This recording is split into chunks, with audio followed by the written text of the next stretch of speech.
When's the last time you got gas? Has gas gone up? I seem to remember the President of the United States, the most powerful man on earth, formerly the most powerful man on earth. I seem to remember him saying that the gas prices going up was Trump's fault. And then the gas prices going down were because of his hard work and begging Venezuela and the Saudis for more oil production. But now what? Are we going back to it's Trump's fault? Or will this administration finally admit to some accountability here? The globalists and our vice president who can't speak without being completely incoherent.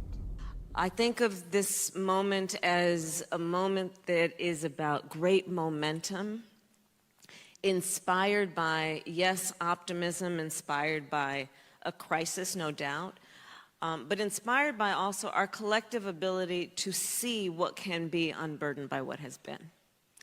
And that's critically important. When you present the suggestion that anyone is saying that it is time for a new generation, and they're running against the person who is president, and when presented as though it's an attack, I would like to let us all be clear that the attack is misplaced.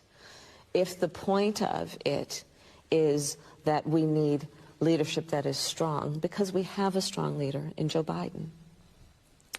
Thank you very much, Madam Vice President. Thank you. Thank you for your time. Thank you. We must together work together to see where we are headed, where we are going, and our vision for where we should be, but also see it as a moment, yes, to together address the challenges and to work on the opportunities that are presented by this moment. What are you going to do in the next 1 year to diminish the mentally retarded action of this guy? Well said. I heard him talk about the other stuff, and then that came later, and it was not something that I really heard or processed. That is especially true when it comes to the climate crisis, which is why we will work together and continue to work together to address these issues, to tackle these challenges, and to work together as we continue to work operating from the new norms, rules, and agreements that we will convene to work together on to galvanize global action. Talking about the significance of the passage of time, right? The significance of the passage of time. So when you think about it, there is great significance to the passage of time in terms of what we need to do to lay these wires, what we need to do to create these jobs. And there is such great significance to the passage of time when we think about a day in the life of our children. For us to do what we have been doing, and that time is every day. Every day it is time for us to agree that there are things and tools that are available to us to slow this thing down. The 500 million tests that have been ordered that are going to be sent to every American, do we know when those are going out? Shortly. Should we have done that sooner? We are doing it. But should we have done it sooner? We are doing it. We have 20,000 sites where people can go, and I urge people to, you can Google it. If you want to figure out how to get across town to some restaurant you heard is great, you usually do Google. What else do we know about this population, 18 through 24? They are stupid. That is why we put them in dormitories, and they have a resident assistant. They make really bad decisions. And our president, who can't speak without being completely incoherent. I used my authority under the Antiquities Act to establish the, and I want you to know it's a big deal, the Havana May. I'm having trouble. Thank you. I got it. You got the vaccination? Yeah.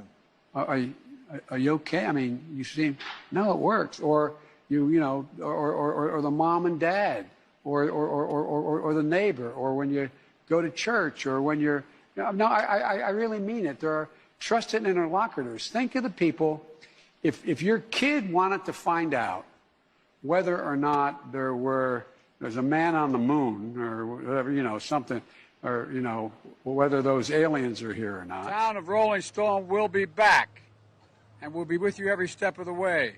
And what did I say? I said Rolling Fork, Rolling Stone. I got my mind going. You're saying that you would be taking part in our upcoming election in 2024. Well, I'll either be rolling an egg or being the guy who's pushing them out. Come on, help a brother out. Make some news for me. I plan on running Al, but we're not prepared to announce it yet. All right. It's Infrastructure Decade, a headline on my watch. With the help of your members of Congress here today, I signed into law a once-in-a-generation investment in roads, highways, bridges, railroads, ports, airports, and so much more. Over $1.2 billion. I have not made that formal decision, but it's my intention. My intention to run again. And we have time to make that decision. Dr. Biden is for it. Mr. President. Oh. Dr. Biden thinks that, my wife thinks that we're doing something very important. I'll paraphrase the phrase in my own neighborhood. The rest of the country, the world is not a patch on our genes. If we do what we want to do, we need to do. Well, folks, you don't have to stand every time I hear Hail to the Chief, wonder where the hell is he? You think I'm joking? I'm not. Turn around and where's the president? Our leaders don't know anything. They think climate change is the path to the future. That the issue of the day, the issue of our time, is global warming. Something that's been happening on and off for, a couple billion years or more. But they think that because they are in charge, they can alter climate. And they have now convinced themselves, and they've been convincing themselves of this, it's been decades now, but they have convinced themselves that through controlling plastic consumption or use, that somehow that's going to alter the planet. By controlling oil consumption, that's somehow going to make the world a better place and safer for our grandkids and their kids and their kids. Isn't that what they always say? Well, did you know that most of all the plastics that you separate and put in a different trash can, did you know most of that doesn't even get recycled? Were you aware of that? It's all a sham. It was so that they could come up with new money ideas, get rich quick schemes, and they created these companies that supposedly recycle plastic. But the reality is they don't recycle. All the recycling you've been doing for most of your life, and if you're a little bit older than me, but for half your life, all the recycling we've been doing is just a lie. Everything they tell you about climate change may not be a lie, but our ability to impact it, it's a lie. There are remedies, but they're all lies. They don't recycle.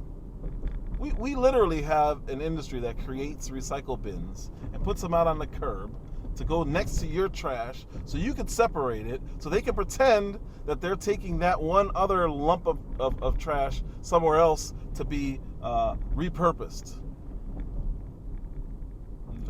No, it doesn't happen. It's a lie. It's all a lie. How does that feel? And I know you don't believe me, and that's okay. I always provide proof of what I'm saying. But how does it feel to know, wait a minute, I've been recycling for at least 30 years. Where's all that plastic been going? Well, landfills in the ocean. Exactly where they said it wouldn't go. And the purpose of us doing that was so that it did not go into landfills and, well, the ocean. That's where it goes. Every time they say, oh my goodness, we're going to start a new thing, just think about what the incentive is for them. Because they're not saving the planet. It's a lie. Why am I even talking about this? Saudi Arabia, the United Arab Emirates, Venezuela, Russia, China, everywhere that has oil has been listening to these idiots. Tell them that their biggest natural resource, their reason for being where they are on the global stage is outdated. We're going to take away your natural resource and render it useless. We are going to empty your pockets. Don't worry, you can stay there. You just got to figure out something else to do for money, because going forward, we're getting rid of you. You're no longer relevant.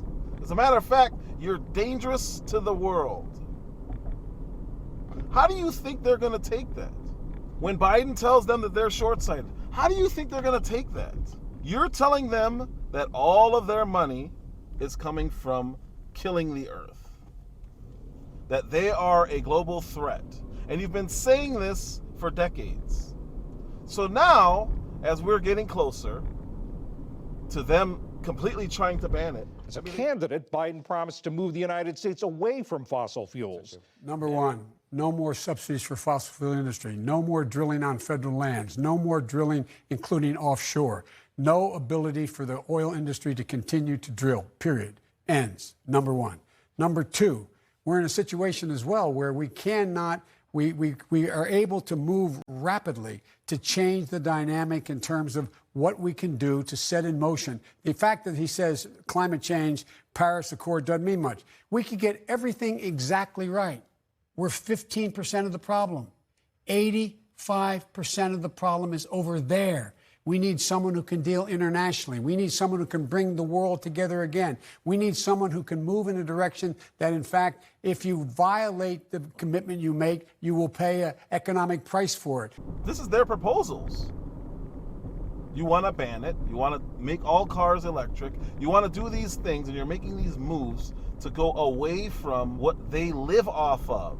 And then when you get in trouble, you want to call them and say, hey, can you guys start pumping that stuff out again, that evil stuff that we hate, that we're trying to get rid of? Can you help us out? Get the pumping. Now they're saying, well, you know what? I don't want to hear this anymore. Stop calling me when you need me, and then calling me a threat when you don't. Here's what we're going to do. We're going to do what we want. And that's what they're doing. And they've all teamed up together to do it. And we're so stupid, we stopped incentivizing our oil companies from drilling. Because they're evil too. Evil people. What are you doing? You guys made all this money last year. Why are you not investing in drilling? Well, you said that you're trying to get rid of my industry. Why would I keep putting money back into it? I'm going to use the money that we're making, and now it is profit. See how that works? When you don't reinvest in the company, that money is now extra, and that is called profit. That's what's left over. It's the difference between what it costs to make your product and what you sell it for. It costs to make your product if you have to reinvest, and that's what the oil companies have always done. They've just taken the money they make and put a very large portion back into technology and making it easier to drill and pump. So now that they're not doing that, record profits. Oh my God, these people are horrible. They must be gouging. No, you idiot. They're no longer reinvesting in the technology because you say that you're going to end it by law. So when you make their business illegal, they now have more money on their own. See how that works? That's basic business. Record profits, record profits. When you hear that, that's supposed to be a bad thing. But if it were your business, you'd say, well, wait a minute, what's wrong with record profits? Well, they're doing it in a time where we need oil. Okay, then let us pump more. No. Okay, then I don't know what to say. They're trying to make a business extinct while complaining that they're making too much money. And then when they say, do this, do this, do this, and then they say, stop, you're supposed to just sit there while they tell you you're going out of business.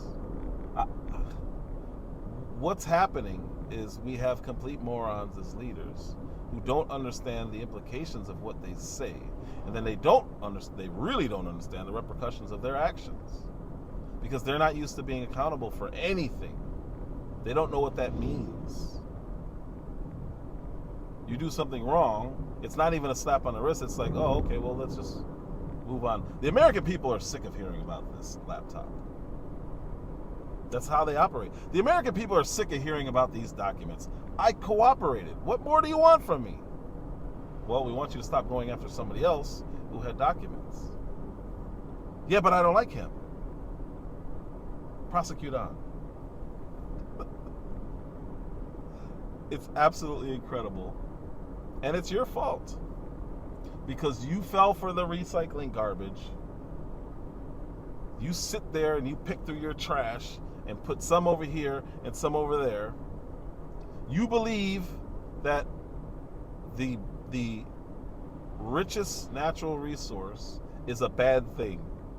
The thing that that changed the world, literally changed the entire world, is bad.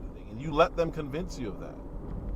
And not only did you let them convince you of that, but you let them convince you that it must stop being utilized, and we need to go back to where we were before the greatest natural resource started being used on this planet.